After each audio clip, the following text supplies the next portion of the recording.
पश्चिम बंगाल में विधानसभा चुनाव के पहले हलचल बढ़ गई। राज्यपाल सीवी आनंद बोस ने अपने पद से इस्तीफा दे दिया है। चुनाव से पहले उनका ये कदम बड़ा राजनीतिक घटनाक्रम माना जा रहा है। राज्यपाल के इस्तीफे पर ममता बनर्जी ने नाराजगी जताई। अब उनकी जगह आर.एन. रवि पश्चिम बंगाल के नए राज्यपाल बनेंगे। उधर लद्दाख के उपराज्यपाल कविंद्र गुप्ता ने भी इस्तीफा दे दिया। आपको बता दें, कई और राज्यपाल भी आगे इस्तीफा दे सकते हैं। बिहार के सीएम नीतीश कुमार ने राज्यसभा के लिए नॉमिनेशन फाइल किया। पर्चा भरने के दौरान केंद्रीय गृह मंत्री अमित शाह, बीजेपी अध्यक्ष नितिन नवीन, सम्राट चौधरी, ललन सिंह, संजय झा समेत जेडीयू के कई बड़े नेता मौजूद रहे। मुख्यमंत्री आवास से नीतीश कुमार, अमित शाह और नितिन नवीन तीनों एक ही गाड़ी में विधानसभा पहुंचे थे। नीतीश कुमार 2 दशक से ज्यादा समय बाद दिल्ली की राजनीति में लौटे हैं। इससे पहले वो अटल सरकार में रेल और कृषि मंत्री रह चुके हैं। केंद्रीय गृह मंत्री अमित शाह ने नीतीश कुमार की जमकर तारीफ की। शाह ने कहा, लंबे अरसे के बाद नीतीश कुमार फिर से राष्ट्रीय राजनीति में आ रहे हैं। नीतीश कुमार का मुख्यमंत्री के रूप में कार्यकाल बिहार के इतिहास में स्वर्णिम पन्नों में लिखा जाएगा।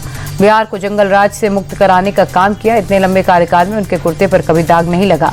भ्रष्टाचार का आरोप लगे बिना इतना लंबा सफर शायद ही किसी ने तय किया हो।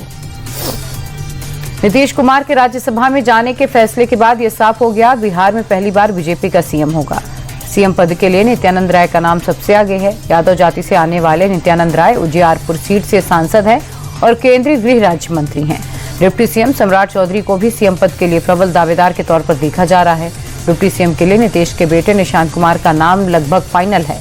दूसरा नाम नीतीश के करीबी विजय चौधरी का भी चल रहा है। बीजेपी के राष्ट्रीय अध्यक्ष नितिन नवीन ने भी राज्यसभा के लिए नॉमिनेशन फाइल किया। पर्चा भरने के दौरान गृह मंत्री अमित शाह समेत बीजेपी के कई बड़े नेता मौजूद रहे और इसी साल जनवरी में नितिन नवीन पार्टी के राष्ट्रीय अध्यक्ष बनाए गए थे। 2010 से वे लगातार बिहार की बांकीपुर सीट से विधायक चुने गए। नीतीश सरकार में कैबिनेट मंत्री के रूप में भी नितिन नवीन काम कर चुके हैं।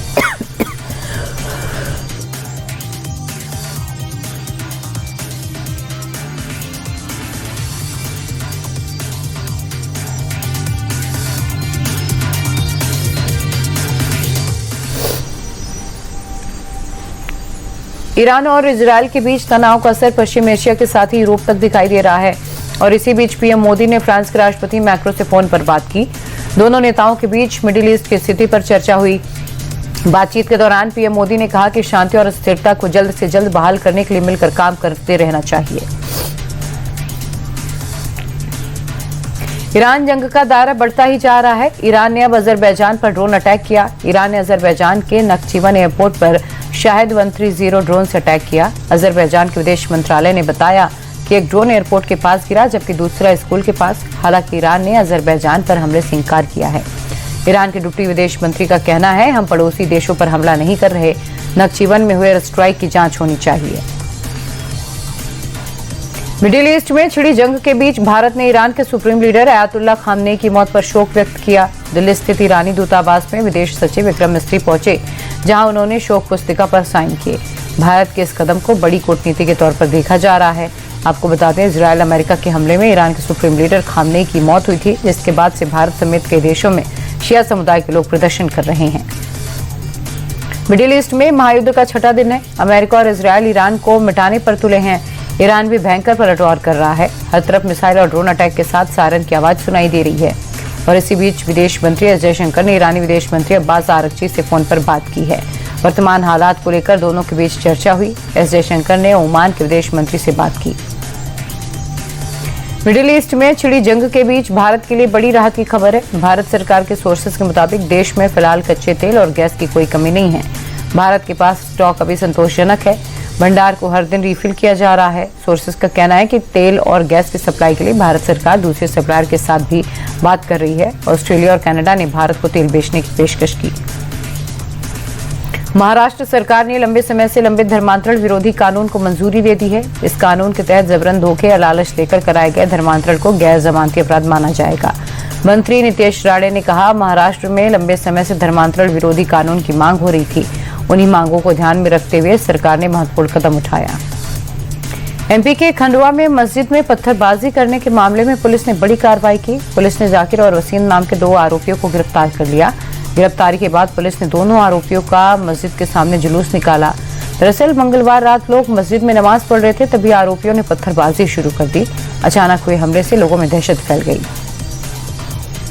आंध्रा में दूसरा या तीसरा बच्चा होने पर 25,000 रुपए दिए जाएंगे। सूबे के सीएम चंद्रबाबू नायडू ने यह ऐलान किया। उन्होंने कहा कि दूसरा या तीसरा बच्चा पैदा करने वाले दंपति को डिलीवरी के वक्त 25,000 रुपए देंगे। सीएम नायडू ने विधानसभा में कहा कि वर्तमान में 58% परिवार के पास केवल एक बच्चा है। करीब 2.17 लाख परिवारों में ही 2 बच्चे हैं। सीएम नायडू ने आगे कहा, राज्य की प्रजनन दर 1.5 है, जबकि संतुलन बनाए रखने के लिए 2.1 होनी चाहिए। उत्तराखंड के सीएम पुष्कर सिंह धामी पश्चिम बंगाल दौरे पर रहे। हिंगलगंज विधानसभा क्षेत्र से परिवर्तन यात्रा की शुरुआत की। इस दौरान सीएम धामी ने ममता बनर्जी पर जमकर हमला किया और कहा कि बंगाल में तुष्टीकरण की राजनीति को बढ़ावा दिया गया है। वोट बैंक के लालच में जनता को हक का पैसा बांग्लादेशी घुसपैठियों पर लुटाया जा रहा है। सीएम धामी ने राहुल गांधी पर निशाना साधते हुए कहा, युवराज देश को बदनाम करने की कोशिश कर रहे हैं। कांग्रेस और टीएमसी का डीएनए एक ही है। उत्तराखंड में सीएम हाउस में होली मिलन समारोह का आयोजन हुआ। कार्यक्रम में बड़ी संख्या में लोग शामिल हुए। प्रदेश भर से आए कलाकारों ने शानदार प्रस्तुतियां दी। इस दौरान सीएम पुष्कर धामी ढोल मंजीरों की थाप पर थिरकते नजर आए। कलाकारों के साथ पारंपरिक वाद्य यंत्र बजाए और हाथ जोड़कर सभी का अभिवादन भी किया। धामी का चंपावत दौरा काफी अहम रहा। कार्यक्रमों में उमड़ी भारी भीड़ ने धामी सरकार के कार्यों पर जनता के विश्वास की मजबूत झलक भी पेश की। असम के डिब्रूगढ़ में north east frontier railway mechanical factory में आग लगने से अफरा तफरी मच गई। हादसे के वक्त फैक्ट्री में बड़ी संख्या में मजदूर काम कर रहे थे। हालांकि सभी मजदूर सुरक्षित बाहर निकलने में कामयाब रहे। आग लगने के बाद धुआं दूर तक दिखाई दिया। आग लगने से नुकसान कितना हुआ है, फिलहाल ये नहीं पता चला। दिल्ली के उत्तम नगर में होली के दिन एक परिवार की खुशियां तब मातम में बदल गईं जब दूसरे समुदाय के लोगों ने 22 साल के तरुण की हत्या कर दी। बताया जा रहा है, रंग की छींटे लगने पर 2 समुदाय में विवाद हो गया, जिसके बाद दूसरे समुदाय के लोगों ने घर में घुसकर मारपीट की। हमले में 22 साल के तरुण की मौत हो गई, जबकि 4 लोग जख्मी हैं। पीड़ित परिवार की शिकायत पर पुलिस ने कई लोगों को हिरासत में लिया। दिल्ली में मामूली विवाद में दिन दहाड़े फायरिंग का मामला सामने आया है। हालांकि इस घटना में किसी को चोट नहीं आई। वीडियो में देखा जा सकता है कि एक शख्स पिस्टल से खुलेआम फायरिंग कर रहा है। बताया जा रहा है, अरविंद पांडे नाम के युवक की कार रिवर्स करने के दौरान एक बाइक सवार से लड़ गई, जिससे झगड़ा हो गया। कुछ देर बाद बाइक सवार युवक देसी पिस्टल लेकर आया और गोली चला दी। पीड़ित की शिकायत पर पुलिस ने मामला दर्ज कर लिया। आरोपी की तलाश की जा रही है। शेयर बाजार गुरुवार को तेजी के साथ बंद हुआ। सेंसेक्स 900 अंक की बढ़त के साथ 80,016 अंक पर बंद हुआ। निफ्टी में भी 285 अंकों की बढ़त रही और निफ्टी 24,766 के स्तर पर बंद हुआ। Auto, metal, pharma, energy shares में आज तेजी रही। वहीं दूसरी ओर आईटी शेयर में आज गिरावट दर्ज की गई। जियोपॉलिटिकल तनाव के चलते देश भर में महंगाई बढ़ने का भी खतरा है। मिडिल ईस्ट में तनाव के चलते सोने चांदी के दाम में बदलाव रहा। 24 कैरेट सोने के दाम में 275 रुपए की तेजी रही, जिसके बाद 10 ग्राम सोने का भाव 1,61,800 रुपए रहा। तो वहीं दूसरी ओर चांदी के दाम में 1,665 रुपए की बढ़ोतरी रही, जिसके बाद 1 किलो चांदी का भाव 2,67,000 हो गया। इजरायल, अमेरिका और ईरान युद्ध के चलते सोने चांदी के दाम आगे बढ़ सकते हैं। जयपुर में एक बार फिर तेज रफ्तार का कहर दिखाई दिया। बेकाबू कार ने दुकानदार को उड़ा दिया। टक्कर इतनी भीषण थी कि दुकानदार करीब 20 फीट दूर जाकर उछला। हादसे के बाद कार फंसने के बाद घटनास्थल से कार में सवार दोनों युवक भाग निकले। पूरी घटना सीसीटीवी में कैद हो गई। घायल दुकानदार को स्थानीय लोगों ने हॉस्पिटल में एडमिट कराया। फिलहाल पुलिस मामले की जांच कर रही है। गुजरात में मिलावटखोरों के खिलाफ कार्रवाई जारी है। सूरत में एसओजी और फूड विभाग ने पनीर फैक्ट्री पर छापा मारा। इस दौरान 1400 किलो पनीर बरामद की, जो कि पाम ऑयल और सस्ते केमिकल से तैयार की गई थी। इसके अलावा पाम ऑयल और दूध का पाउडर भी बरामद हुआ है। जब्त पनीर की कीमत 3 लाख रुपए बताई जा रही है। फिलहाल फूड विभाग ने फैक्ट्री को सील कर दिया है। पनीर के सैंपल्स जांच के लिए भेजे गए।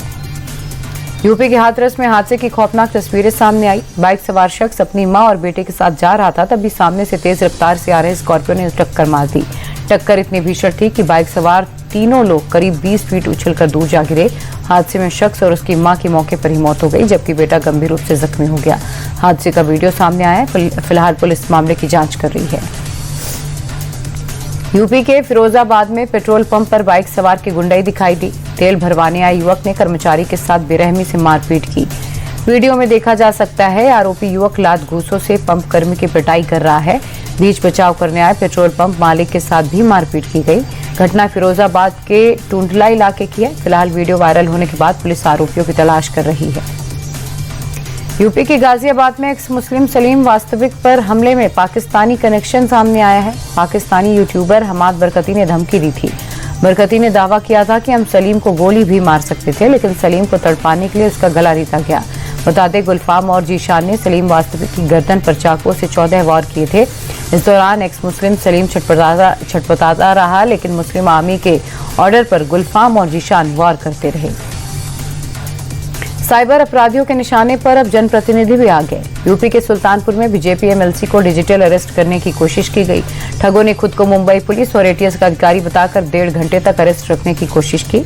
शैलेंद्र सिंह को अज्ञात नंबर से कॉल आई और मनी लॉन्ड्रिंग के नाम पर करीब 1.5 घंटे ठगों ने उन्हें उलझा कर रखा। बातचीत के दौरान एमएलसी को पूरे मामले पर शक हुआ तो उन्होंने कॉल कट कर दी। घटना के बाद शैलेंद्र सिंह ने साइबर थाने में मामले को दर्ज कराया। भोपाल में निजी अस्पताल में इलाज के दौरान मरीज की मौत के बाद हंगामा हो गया। परिवार वालों ने लापरवाही का आरोप लगाते हुए अस्पताल के बाहर प्रदर्शन किया। बड़ी संख्या में लोगों ने अस्पताल प्रबंधन के खिलाफ नारेबाजी की।